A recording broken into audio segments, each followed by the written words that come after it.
Europe 1, bien fait pour vous. Mélanie Gomez et Julia Vignali.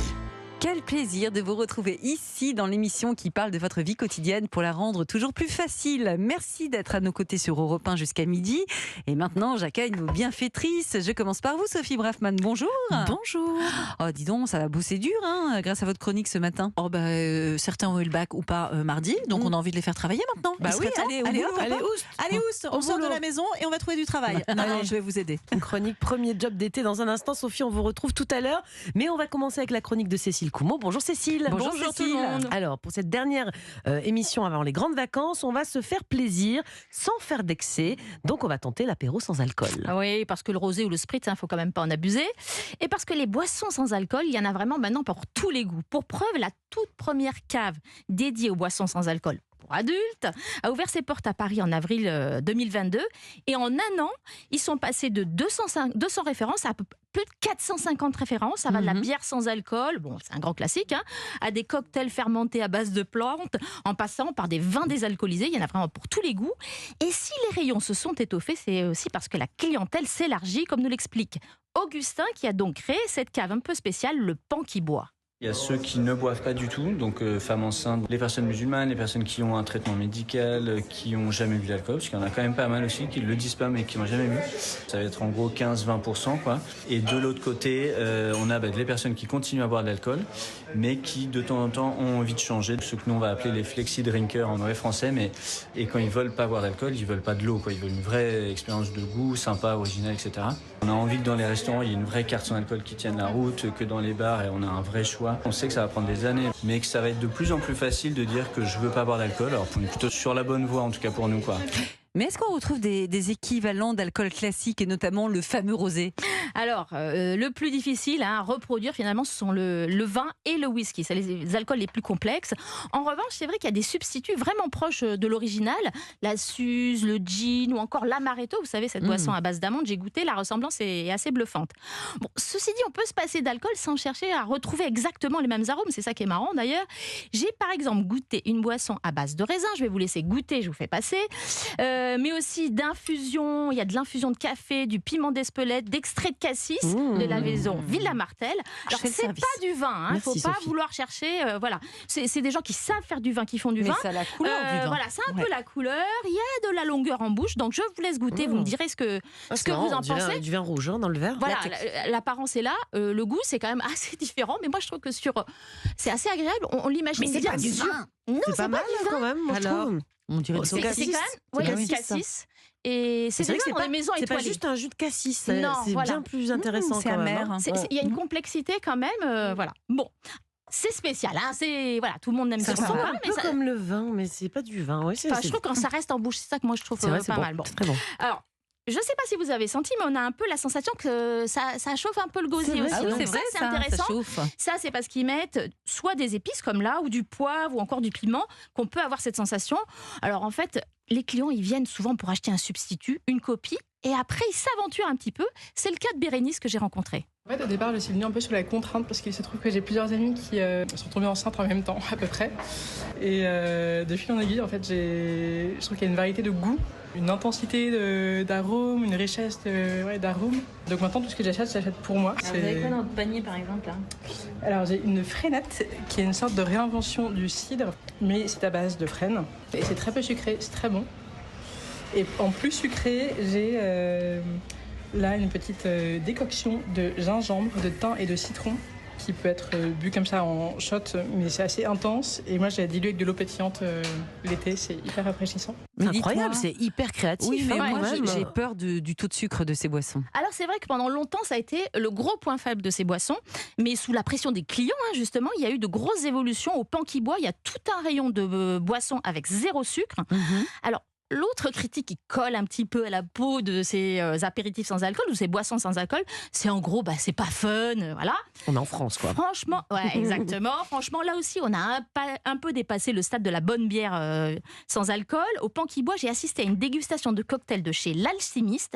Pierre-Antoine, barman, m'a concocté un five. Donc le five, c'est un cocktail avec 5 ingrédients. Une feuille, la feuille de shiso, une fleur, la camomille, un fruit, le raisin, avec le verjus qui est du jus de raisin jeune, donc légèrement acidulé. Un poivre, c'est la poivre de la passion. Et le bois de Murapuama, c'est un bois qui est originaire de quoi ? Murapuama. C'est un bois qui est originaire d'Amérique du Sud et qui a des notes très épicées et qu'on va retrouver à l'intérieur du cocktail en décoction. Je vais venir le verser dans le verre.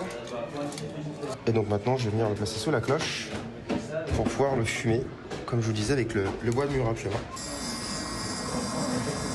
Ça va créer une ambiance olfactive et une expérience autour du cocktail. Et voici donc le five.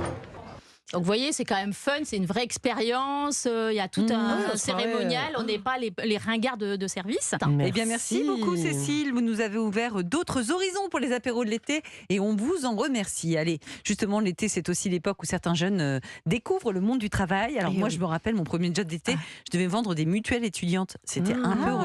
Télémarketing. Non même pas, c'était dans la rue, j'étais devant les universités là, mi-août. Ceux qui nous embêtent là, qui nous arrêtent. C'était moi. C'est qui on dit non. J'ai dû vous refourguer une assurance peut-être. Bon, Sophie, comment on trouve un job d'été en 2023 ? Alors, il y a plein de façons de trouver un job d'été.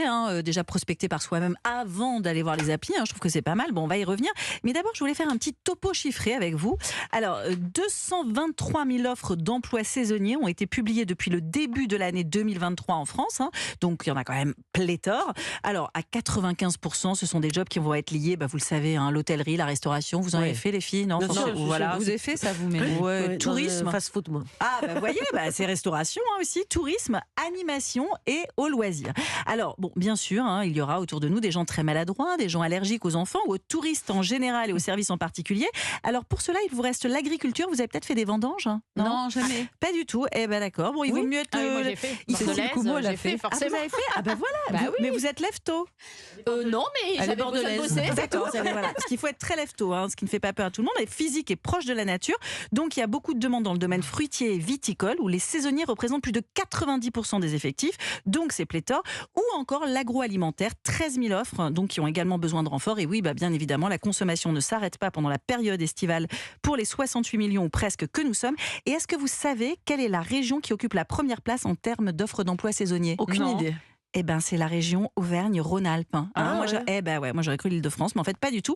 Avec 14% des emplois saisonniers, donc ce qui veut dire 30 522 000 offres. C'est beaucoup, quand même. Donc voilà, et c'est suivi, bien évidemment, de près par l'Île-de-France, Nouvelle-Aquitaine, région PACA et Occitanie. Alors maintenant, on a une bonne idée des domaines dans lesquels postuler et où postuler, mais comment on fait ? Alors, on va bien sûr parler des applis, mais tout d'abord, il va falloir faire un CV. Ça, c'est super important, que vous deviez le déposer sur des applis ou que vous alliez prospecter autour de chez vous. C'est important. Alors, il y a plein de sites en ligne qui proposent, vous savez, des modèles en fait de CV. En plus, en général, quand on a 18 ans et quelques, on ne sait pas comme si on avait des tonnes d'expérience non plus à relater. Donc, soyez courts et suivez et concis, parce que voilà, c'est pas la peine d'en rajouter des tonnes ou comme dans les loisirs. Moi, j'en recevais comme ça avec marqué clubbing artistique, ce genre de choses. Non, c'est pas la peine. N'écrivez pas tout ça, c'est pas nécessaire. Alors, vous avez mon CV parfait, modelcv.com ou alors encore elegancecv.fr. Alors, ce qui est intéressant, c'est que souvent, on va vous demander quand même de payer un petit peu au moment d'éditer le CV. Et là, j'ai trouvé une bonne astuce. C'est mon fils de 18 ans qui l'a trouvé auprès du Figaro. Et oui, comme quoi on peut avoir 18 ans et lire un journal à papa. Eh bien, le Figaro Emploi qui propose un modèle de CV complètement gratuit, hyper bien fichu. Là, vous avez juste à suivre en fait les instructions et vous avez votre CV qui apparaît. C'est magnifique. Alors ensuite, idéalement, vous allez déposer ce CV autour de chez vous, restaurant, café, grand magasin, supermarché. Ça paraît un peu une méthode à l'ancienne, mais franchement, elle a fait ses preuves. Allez, il y a aussi des applis pour nous aider à trouver peut-être. Oui, si vous avez peur du contact direct dans un premier temps, c'est pas mal. Alors la première, c'est Indeed, donc I-N-D-2-E-D. Alors celle-là, elle vous propose des offres ultra variées. Ça va d'auxiliaire de petite enfance jusqu'à directeur de restaurant, en passant par chef de projet événementiel. En général, c'est géolocalisé, donc c'est pas mal. C'est dans votre coin. On vous expose les méthodes pour candidater, la possibilité du télétravail. Aujourd'hui, plus personne ne veut renoncer au fameux TT, donc dans certains boulots. Dans le job d'été, quand même, faut pas abuser. Malgré tout, ça reste quand même souvent une des prérogatives auprès des jeunes générations. Job d'été en télétravail, pas évident. En tout cas, c'est stipulé. Ouais, vous avez raison, qu'on fasse les 5 jours complets, c'est bien, puis ça fait plaisir à la famille qui ne les voit pas comme ça. Le salaire, si c'est à temps partiel ou à temps complet, donc c'est plutôt bien fait. Et voilà, c'est un peu spécialisé. Et en fait, il y a beaucoup vraiment d'offres d'emploi. Ensuite, vous en avez une autre qui s'appelle side.fr avec 90 000 jeunes connectés. Et là, on va vous proposer davantage des emplois dans la logistique et la grande distribution. La grande distribution, hein, pour Oui, l'été, bah, c'est pourquoi pas mal. pas. Bah oui. Ça recrute, voilà. Donc, au moins, ça a le mérite d'être précis, concis et spécialisé. Ensuite, pour ceux qui veulent regarder vraiment juste autour de chez eux, vous avez Corner Job. Donc, corner comme le coin, hein, job. Et là, vous aurez un aperçu de tous les boulots près de chez vous. Donc, géolocalisé, vous l'aurez compris. Beaucoup de boulots dans la restauration et la grande distribution, forcément. C'est les premiers pôles qui vont recruter. Ensuite, vous avez Stooties, S-T-2-O-T-I-E-S. Là, c'est dans le voisinage direct. Alors là, il vaut mieux avoir la main plutôt bricoleuse, hein, parce que là, on vous propose du bricolage ou de la garde d'enfants et d'animaux, ce qui se fait beaucoup aussi pendant l'été.